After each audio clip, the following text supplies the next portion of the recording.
Hello, എല്ലാവരും സുഖമായിരിക്കുന്നെന്ന് വിചാരിക്കുന്നു. ഇന്ന് ഞാൻ വളരെ എളുപ്പത്തിൽ തയ്യാറാക്കാൻ പറ്റുന്നതും മുതിർന്നവർക്കും കുട്ടികൾക്കും ഒരുപോലെ ഇഷ്ടപ്പെടുന്നതുമായ ഒരു പാസ്ത ആയിട്ടാണ് സോയാ ക്രീം പാസ്ത. ഇത് ബ്രേക്ക്ഫാസ്റ്റ് ആയിട്ടും ഡിന്നറായിട്ടും ഏത് സമയത്തും കഴിക്കാൻ പറ്റുന്ന ഒരു ഫുഡാണ് ഈ റെസിപ്പി. അതുപോലെ തന്നെ കഴിഞ്ഞ ദിവസങ്ങളിൽ പോസ്റ്റ് ചെയ്തിട്ടുള്ള വീഡിയോസ് കാണാൻ മറക്കരുത്. ഒട്ടും താമസിക്കാതെ എങ്ങനെ തയ്യാറാക്കാമെന്ന് നോക്കിയിട്ട് വരാം. 1/4 കപ്പ് സോയ കുറച്ച് വെള്ളം ഒഴിച്ച് തിളപ്പിച്ച് സ്ട്രെയിൻ ചെയ്ത് നല്ല പിഴിഞ്ഞ് എടുക്കണം. ഉപ്പ് ചേർക്കണേ. ഒരു പാത്രത്തിൽ കുറച്ച് വെള്ളം വെച്ച് തിളപ്പിക്കുക. അതിൽ 200 ഗ്രാം പാസ്ത ഇട്ട് കൊടുക്കാം. ആവശ്യത്തിന് ഉപ്പ്, ഒരു സ്പൂണ് ഓയിലും കൂടെ ഒഴിച്ചു കൊടുക്കാം. എല്ലാം കൂടെ മിക്സ് ചെയ്യുക. 10 മിനിറ്റ് ആകുമ്പോഴത്തേക്ക് ഇത് വെന്ത് കിട്ടും. വേവിച്ച് വെച്ച സോയയിൽ 1/2 സ്പൂണ് മഞ്ഞൾപ്പൊടി, 1 സ്പൂൺ മുളക് പൊടി, എരിവില്ലാത്ത മുളക് പൊടിയാണ്, 1/2 സ്പൂണ് മല്ലിപ്പൊടി, 1/2 സ്പൂണ് ഗരം മസാലപ്പൊടി, ആവശ്യത്തിന് ഉപ്പ്. പിന്നെ വേണ്ടിയത് 1 സ്പൂണ് കോൺഫ്ലവർ. ഇത്രയും കൂടെ ഇട്ട് മിക്സ് ചെയ്യുക.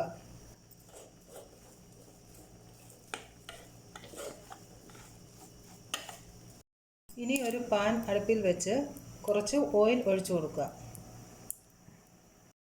ഓയിൽ നല്ല ചൂടായി. അപ്പോൾ സോയ എടുത്തിടുക. കുറേശ്ശെ ഇടുക.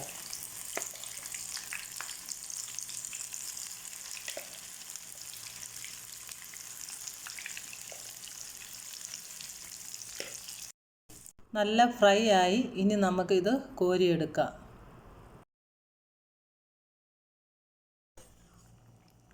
പാസ്തയും നല്ലപോലെ വെന്തു. ഇനി ഇതിൻ്റെ വെള്ളം കളഞ്ഞിട്ട് കൊണ്ടുവരാം. ഇനി വേണ്ടിയത് ഒരു ഇടത്തരം സവാള, അത് ചെറുതായിട്ട് അരിഞ്ഞത്, പിന്നെ 4-5 വെളുത്തുള്ളി, അത് ചതച്ചെടുത്തത്, പിന്നെ വേണ്ടിയത് ഒരു വലിയ തക്കാളിപ്പഴം, ചെറുതാണെങ്കിൽ 2 എണ്ണം. ഒരു പാൻ അടുപ്പിൽ വെച്ച് 25 ഗ്രാം ബട്ടർ ഇട്ട് കൊടുക്കാം. ബട്ടർ ചൂടായി വരുമ്പോൾ വെളുത്തുള്ളി ചതച്ചത് ഇടുക.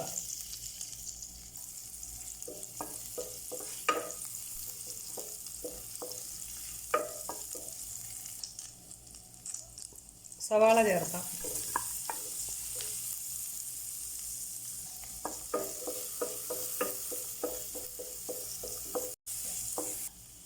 ഉള്ളി വാടി വരുമ്പോൾ 1 ടേബിൾ സ്പൂൺ കോൺഫ്ലോർ ചേർക്കാം. ഇതിൻ്റെ പച്ചമണം മാറുന്നവരെ ഇങ്ങനെ വഴറ്റാം.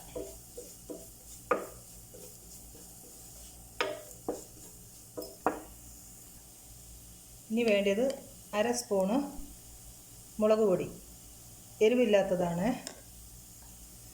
എല്ലാം കൂടെ മിക്സ് ചെയ്യാം.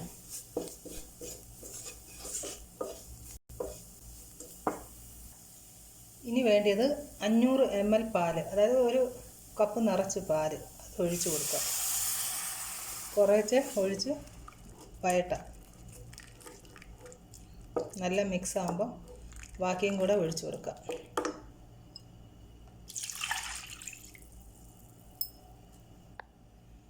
തക്കാളിപ്പഴം ബോയിൽ ചെയ്തത് ഇത് അരച്ചു കൊണ്ടുവരാം.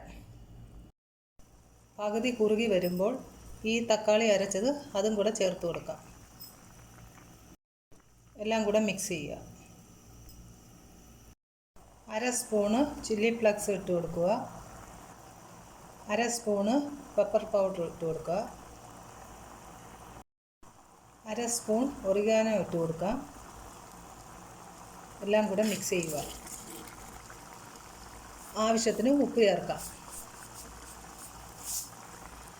ഞാനിവിടെ കുറച്ച് ബ്രൊക്കോളിയും പിന്നെ കുറച്ച് ക്യാപ്സിക്കം പകുതി വീതം, മഞ്ഞയും ചുമപ്പും എടുത്തേക്കുന്നത്. ഇതുണ്ടെങ്കിൽ ഇട്ടാൽ മതി. ഇതും കൂടെ ഇട്ട് മിക്സ് ചെയ്യാം. ഇനി കുറച്ച് മൊസറല്ല ചീസ്, ഇത് ഉണ്ടെങ്കിൽ ഇട്ടാൽ മതി. എല്ലാം കൂടെ മിക്സ് ചെയ്യുക. ഇനി പാസ്ത ഇട്ട് കൊടുക്കാം.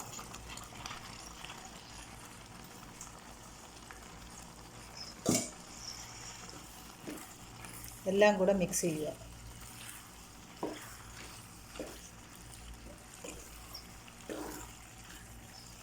ലാസ്റ്റ് കുറച്ച് ക്രീം ഇട്ട് കൊടുക്കാം.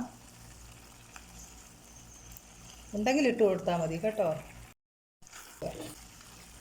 ഇത് മക്കൾക്ക് ഇങ്ങനെ ഒന്ന് റെഡിയാക്കി കൊടുക്കണം. മക്കൾ പ്ലേറ്റ് കാലിയാക്കുന്നത് അറിയത്തില്ല. അത്രയ്ക്കും വളരെ ടേസ്റ്റാണ്. എല്ലാവരും ഇത് ട്രൈ ചെയ്ത് നോക്കണം. മുതിർന്നവർക്കും ഇഷ്ടമാകും, കൊച്ചു കുഞ്ഞുങ്ങൾക്കും ഇഷ്ടമാകും. എല്ലാവരും ഇതൊന്ന് ഒരു തവണയെങ്കിലും ഇതൊന്ന് ട്രൈ ചെയ്ത് നോക്കണം. ഇനി ലാസ്റ്റ് നമ്മൾ സോയ വറുത്ത് വെച്ചില്ലേ, അതും കൂടെ മിക്സ് ചെയ്യുക. എല്ലാം കൂടെ മിക്സ് ചെയ്യണേ. എന്താ പറയേണ്ടത്, അത്രയ്ക്ക് ടേസ്റ്റായത്. ഒരു തവണ ഇത് മസ്റ്റ് ചെയ്ത് നോക്കണം കേട്ടോ. ലാസ്റ്റ് ഇനി കുറച്ച് മല്ലിയിലയും കൂടെ ഇടുക.